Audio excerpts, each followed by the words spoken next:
All right, so today we got to start by talking about a pretty big story that came out yesterday, basically, and it's a recording of a city council meeting in Edmonton. And Greg Tolan says here, former head of Alberta College of Physicians and Surgeons tells government of Alberta in secret meeting that virus measures are ridiculous and that the virus is just a bad flu and PCR testing should cease immediately. Now.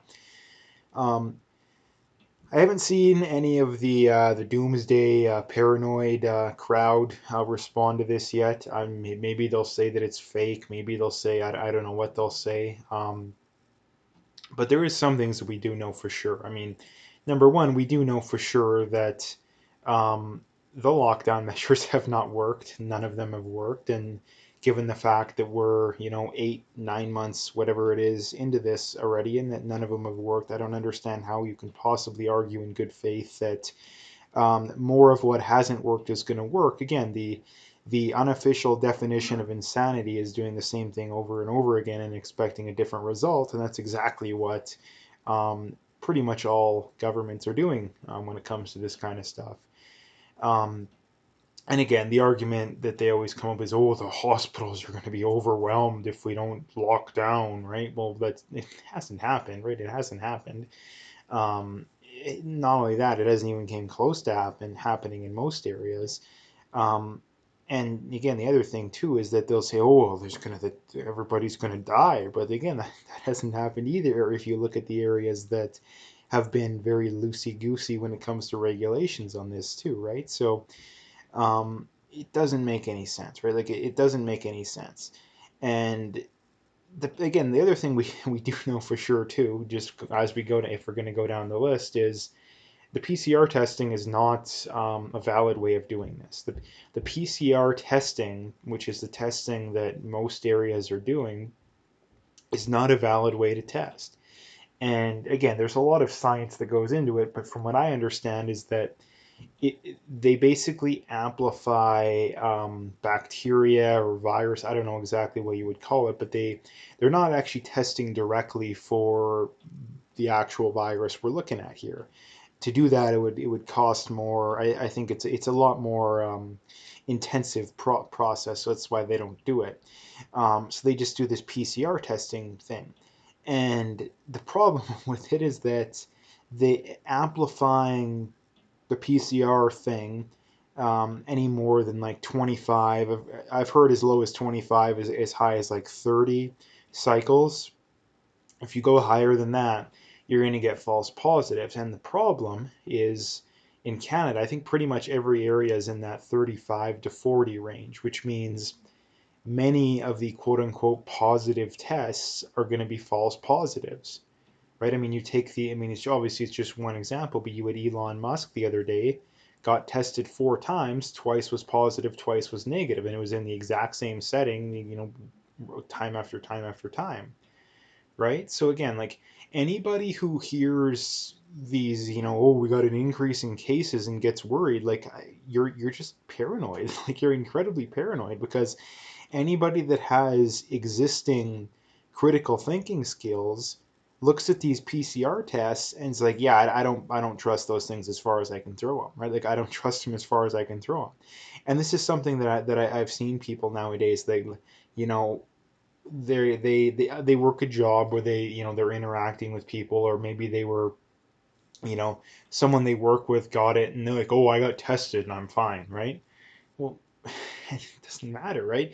And here's the other thing too. Like even if you test positive, like if you're young, like I mean, we've had experts to come out and say this that if you're testing like let's say school age kids or college age kids, half I've seen these people say literally upwards of half of positive tests are going to be false positives. So again, this is something that people don't seem to realize is that yeah, the numbers have gone up, but on the flip side, many of those are false positives, right? Many of those are false positives, and a lot of those also are asymptomatic cases, which don't matter, right? Because we know the asymptomatic spread is very rare, right? That's not how viruses spread. That's never been how viruses spread. So Yeah, this is very suspicious. This is very suspicious because we now have these governments and these city councilors that are clearly ignoring the evidence, right? They're clearly ignoring the evidence. Now, people always come with, oh, why would they ignore the evidence? Well, why would they, number one, let's just say that, well, here's the thing. When it comes to society and like as a whole, the people that are hated the most and the thing people hate hearing the most is the truth, right? Like that's what people hate the most. And why is that? Well, what would happen if a politician came out and spoke the truth on this? They would say something along the lines of, yeah, we grossly overreacted to this. And if anything, saying we grossly overreacted is an understatement, if anything. We've tried all the lockdown measures, we've tried the mask mandates, none of it worked. If anything, it made it worse. We're not going to do it anymore. Maybe we'll have some reasonable, some minor restrictions on nursing homes, I think is valid. But aside from that, I think pretty much 99% of the regulations that are out there are doing more harm than good. Uh, what would happen if a politician said that? They would be destroyed, right? Because you have I mean, just read through the comments on Twitter of Henshaw or Kenny whenever they talk about this. I mean, go on Reddit and look at whenever they talk about this. It's a bunch of just mindless zombie complete and utter idiots, right? The complete and utter idiots. And if they were to be honest, like these people are look at how insane these people are right now, right? Like Kenny and Hinshaw and these people agree with these people on 80 to 90% of the stuff, right? Like just imagine if they were honest with these people, they would go insane, right? And again, they're wrong. They're both wrong. Like the reality is that we shouldn't have the vast majority of the lockdown measures. We shouldn't have mask mandates. They don't do anything. And again, if you want to argue they do something, technically in a medical setting, in a controlled setting, yeah, the cloth masks don't. The medical masks do help a little bit. The problem with that is that 99.9% of people don't wear them properly. If you don't wear a mask properly, it doesn't matter how effective they are because you're doing nothing. You're literally doing nothing, right? Again, so another interesting thing, speaking of masks, this is from Rand Paul, and he says here, so Joe Biden wants to lock down and force everyone to mask up. Doesn't everyone care to know if the mask mandates help? The data on mask mandates actually shows an increased rate of virus cases after the mandates, mask mandates, and infection rates. Now, if you go to the link here from PJ Media, and then again, they show some examples. Hawaii, um, mask mandates were mandated inside April 20th, outside July 7th, and again, about a month after that, the cases skyrocket. You look at Los Angeles, again, the cases go up very soon after mask mandates. You look at Kansas, again, same thing. They actually implemented the mask mandates after they were already going up, but the cases are still higher than the mask mandates. West Virginia, same thing. They implemented them right as the cases were going up, and they kept going up. Um, Peru, again, another example. um, they implemented mask mandates. The cases kept going up. Then they reopened. They trended down, and then they've trended back up again. Same goes for actually not Spain. Implemented mask mandates as the cases were going down, and then they went up, a little while after. Same thing goes for France.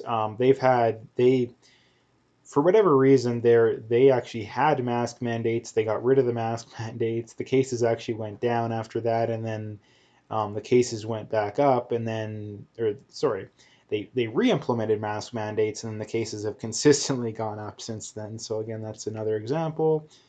Uh, Same goes for New York. New York implemented a mask mandate as the cases were already going trending down. So again, um, so they provide some examples here. Again, these are all examples of cases of mask mandates not working. I mean, you could throw Edmonton in there, you could throw Calgary in there, you could throw Ontario in there, you could throw Quebec in there, you could throw.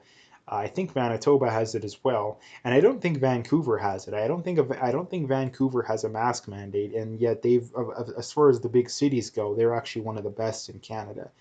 I mean, some other examples would be too the example that these people always bring up, that the mask zealots always bring up, is like Japan and South Korea and these kind of places. But what they don't tell you is that, number one, those areas didn't lock down.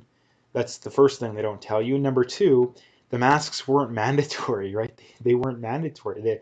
They were just suggested. They were just and they like the insanity of these people. It really knows no bounds. Right? Like it really knows no bounds. And that if the evidence is so overwhelming, it really should be easy to sell people on wearing masks. The problem is that it isn't. I think it really isn't.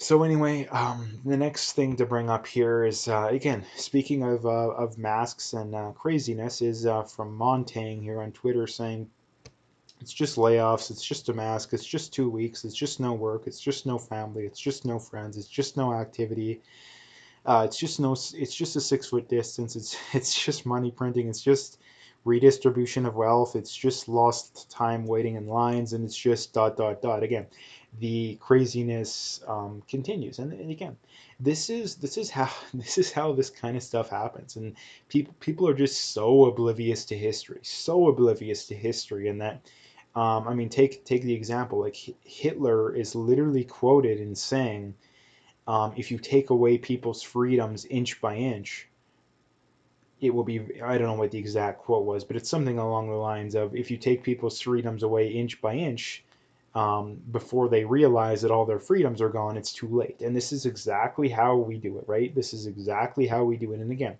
the fact that so many people haven't recognized this, like, how in the right mind do you not look at this whole virus situation and think, yeah, maybe this kind of stuff does help, but given the amount of contradictions and, doublethink and just complete garbage that the authorities have told us, I don't understand how people can trust these people. I really don't. Right? Like the amount of evidence that has stacked up showing that these people are wrong is so high it's not even funny. Like how in the world did people still take these medical experts and like the government officials seriously? Like how in the, like until these people admit, like until these people come out, public setting, press conference, or a way that they actually stand a chance to face up to some scrutiny, saying, yeah, pretty much every recommendation we've made has been wrong up until this point. We admit it, we screwed up, sorry. Like until these people do that, until they do that, I'm not going to trust a word they say. I don't care what they tell you. Like because again, they've been wrong this entire time. We have double digit unemployment. We're in a recession. Again, people seem to forget that kind of stuff. They think that we can just go from double digit unemployment to whatever quote unquote normal is by flipping a light switch on and off. That's not how it works. Like that's not how it works. Um, and we're going to be in for a rude awakening coming up. And the last thing to bring up is, speaking of craziness, is from Ryan Saavedra here. And again, CNN was comparing Trump supporters to World War II Germans. Again, it's very ironic in that I heard an interesting take on this, and it is a very interesting take, in that if, let's just say, Trump supporters are comparable to World War II Germans, right? The National Socialists. Let's just say they are comparable to these people. Then the left is completely justified in stealing the election from them, right? Like, if they actually are comparable to them, then they're perfectly justified in stealing an election. So why not be honest about it, right?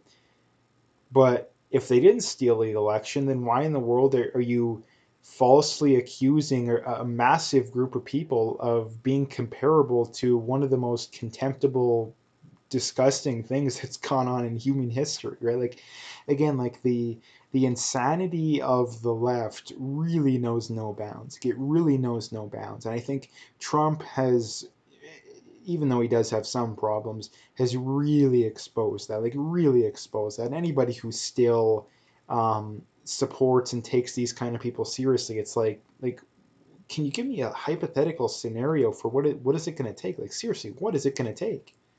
Like what is it going to take? Like I really don't get it. And here's the thing on the flip side too. The left is they want to abuse and exploit these people. Like that's basically the leftist narrative, is that if they treated you as like actual reasonable human beings, what they do would be completely insane. But if they can treat you as the other, then all of the exploitation and theft and just downright dishonesty is justified, right? That's why they do this kind of stuff. That's why they do it. So anyway, that's what I wanted to talk about today. If you liked the video, make sure you hit that like and subscribe. If you haven't already, make sure you check out those links below. Follow me on those other platforms. If you want to donate, you can do that as well. I really would appreciate that if anyone wants to do it. But at the very least, just hit that like and subscribe, and stay tuned for more.